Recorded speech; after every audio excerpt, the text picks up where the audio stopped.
Всем привет, с вами профессор, и сегодня я расскажу вам, как поймать на лагерь противника и как защититься от ловли на лагерь.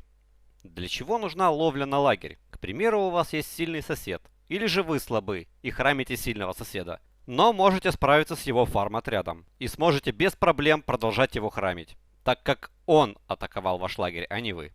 Моделируем ситуацию. Когда вам скинули отчет с фарм-отрядом вашего противника, и чтобы слить этот отрядик, вам необходимо, первое, это союзник с быстрым героем, или хотя бы, чтобы успел подрезать вашего противника на этой руине. Либо у вас должно быть два быстрых героя, но в таком случае поймать будет немного сложнее. Второе, у вас должен быть быстрый герой. Вы также должны успеть поставить лагерь перед противником. Перейдем к практике. Вашему союзнику необходимо будет подрезать на этой руине вашего врага. Идеально будет, если он сможет подрезать за минуту до прихода вражины на руину.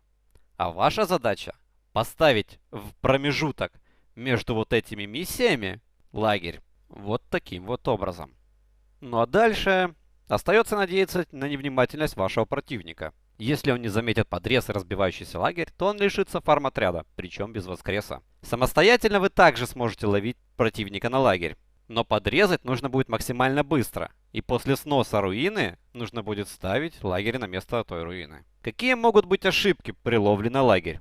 Самая распространенная, если вам засветят руинку, на какую идет противник. И таким образом вы просто не сможете поставить лагерь в место, куда идет противник. В этом случае вам снова нужно будет максимально быстро снести эту руинку и успеть вторым отрядом поставить здесь лагерь. Еще одна проблема при ловле на лагерь — это вот такие поля, на которых нельзя основать ни город, ни лагерь. Если руинка находилась на этом месте, и вы провернули такую схему, как я вам только что показал, то лагерь просто не поставится. И это будет банальный подрез на руине. Обязательно нужно взять войск, чтобы хватило убить войска противника за один раунд. Есть вероятность, что у него стоит отступление 50%.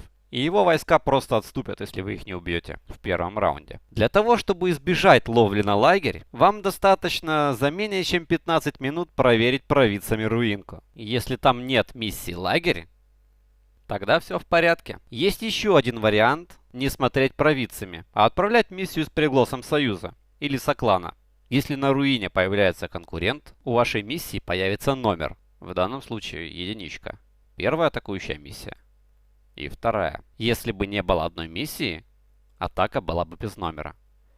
Но повторюсь, обязательно нужно делать приглашение либо союзника, либо соклана. Если же вы увидели номер, но не видите второй миссии, которая идет, то есть номер появился, а вы один на руине, то 100% там есть невидимка. Есть свиток, невидимость.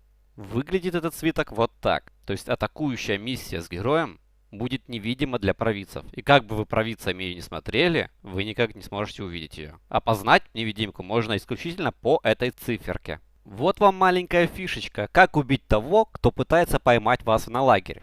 Назовем это антилагерем. Для этого вам необходим свиток невидимость и вылететь перед своей миссией, которая сносила руинку. То есть вам необходимо попасть в промежуток между разбивкой лагеря и вашей миссией. Сперва сносится руинка, разбивается лагерь, вы сносите этот лагерь, ну и дальше ваш уже отрядик в холостую пробегает. Откидываемся на спинку кресла и получаем удовольствие.